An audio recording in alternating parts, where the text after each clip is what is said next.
은혜로 세워진 사명자의 길. 디모데전서 1장 12절부터 20절 말씀. 나를 능하게 하신 그리스도 예수 우리 주께 내가 감사함은 나를 충성되이 여겨 내게 직분을 맡기심이니, 내가 전에는 비방자요 박해자요 폭행자였으나 도리어 긍휼을 입은 것은 내가 믿지 아니할 때에 알지 못하고 행하였음이라. 우리 주의 은혜가 그리스도 예수 안에 있는 믿음과 사랑과 함께 넘치도록 풍성하였도다. 미쁘다 모든 사람이 받을 만한 이 말이여, 그리스도 예수께서 죄인을 구원하시려고 세상에 임하셨다 하였도다. 죄인 중에 내가 괴순이라. 그러나 내가 긍휼을 입은 까닭은 예수 그리스도께서 내게 먼저 일체 오래 참으심을 보이사 후에 주를 믿어 영생 얻는 자들에게 본이 되게 하려 하심이라. 영원하신 왕 곧 썩지 아니하고 보이지 아니하고 홀로 하나이신 하나님께 존귀와 영광이 영원 무궁하도록 있을지어다. 아멘. 아들 디모데야, 내가 내게 이 교훈으로서 명하노니 전에 너를 지도한 예언을 따라 그것으로 선한 싸움을 싸우며 믿음과 착한 양심을 가지라. 어떤 이들은 이 양심을 버렸고 그 믿음에 관하여는 파선하였느니라. 그 가운데 후메네오와 알렉산더가 있으니 내가 사탄에게 내준 것은 그들로 훈계를 받아 신성을 모독하지 못하게 하려 함이라. 지난 9월 26일 미국에 허리케인이 불어닥치며 91명이 사망하고 최소 750명 이상이 실종된 것으로 보도가 되었습니다. 도로, 수도, 전기 시스템이 모두 손상되었고 수많은 집들이 날아가 버렸습니다. 허리케인이 지나간 곳의 집들은 거의 모두 무너지거나 날아가 버렸지만 상당한 수의 나무들은 그 자리에 남아 있었습니다. 왜 그랬을까요? 집들은 바닥에 제대로 고정이 되어 있지 않았지만 나무들은 땅에 뿌리를 깊이 내리고 있었기 때문입니다. 허리케인 현장에 대한 사진이나 영상들을 보면 집들은 완전히 무너져 있지만 나무들은 멀쩡하게 서 있는 모습을 볼 수 있습니다. 바로 뿌리 때문입니다. 우리 그리스도인들도 하나님의 은혜 속에 깊이 뿌리를 내려야 시련과 고통, 시험이 와도 넘어지지 않습니다. 사랑하는 성도 여러분, 오늘 새벽 우리 모두를 이 자리에 인도하신 하나님의 크신 은혜에 감사드립니다. 하나님께서 우리에게 주신 말씀을 통해서 하나님의 은혜를 깨닫고 오늘 하루를 하나님의 은혜와 사명 가운데 살아가기를 소망합니다. 오늘 본문에서 사도 바울은 자신의 과거와 그리스도의 은혜, 그리고 디모데에게 주어진 사명을 통해 중요한 교훈을 전하고 있습니다. 오늘 본문을 통하여 바울은 첫째로 자신의 과거를 돌아보며 하나님의 은혜가 얼마나 큰지를 고백하고 있습니다. 13절에서 바울은 주님께 감사드리며 자신의 과거가 어떠했었는지를 솔직하게 밝힙니다. 내가 전에는 비방자요 박해자요 폭행자였으나 도리어 긍휼을 입은 것은 내가 믿지 아니할 때에 알지 못하고 행하였음이라. 사도 바울은 비방자, 박해자, 폭행자였습니다. 예수님을 믿는 사람들을 핍박하고 폭력을 행사하던 자였다는 뜻입니다.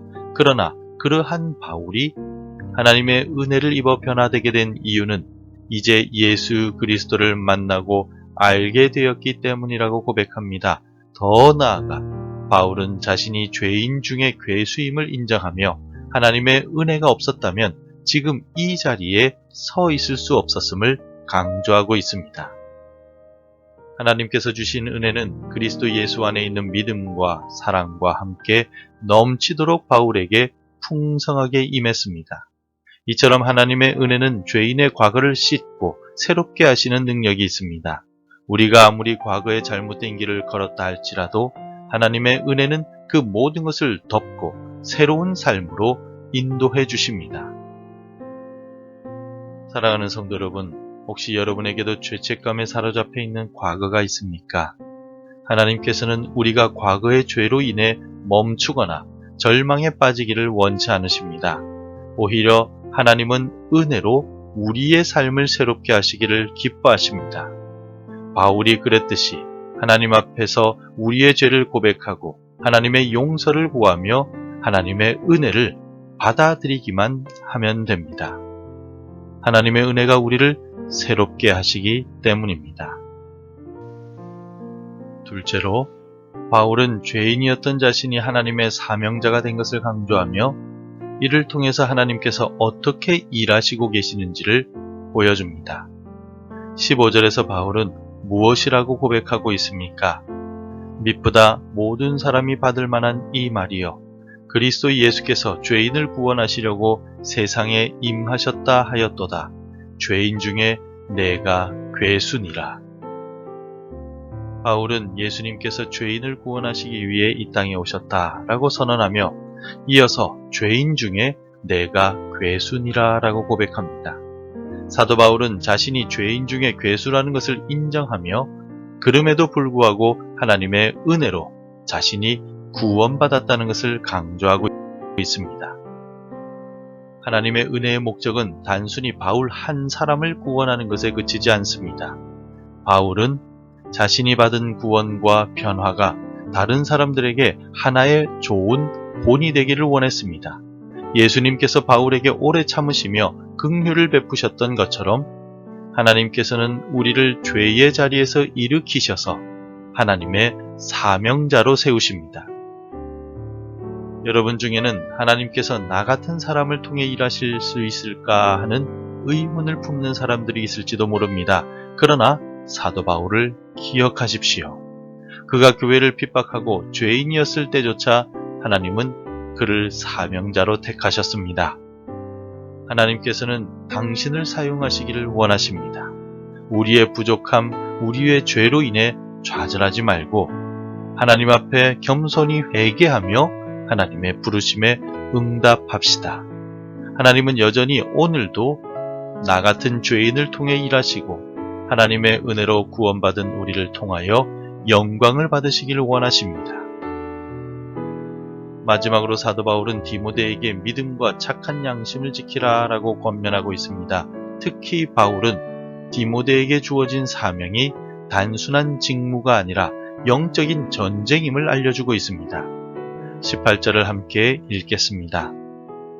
아들 디모데야, 내가 내게 이 교훈으로서 명하노니 전에 너를 지도한 예언을 따라 그것으로 선한 싸움을 싸우며.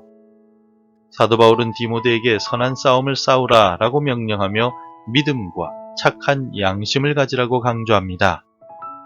여기서 바울이 강조하는 착한 양심은 신앙의 본질을 지키는 마음가짐을 뜻합니다. 하나님과의 관계 안에서 늘 양심을 바로 세우고 자신의 신앙을 거룩하게 지켜나가라 라는 것입니다. 또한 바울은 후메네오와 알렉산더라는 사람들의 예를 통하여 믿음과 양심을 저버린 결과가 얼마나 참혹한지를 경고하고 있습니다. 그들은 양심을 저버리고 믿음에서 파선되어 죄악의 물결 속에 침몰하였습니다.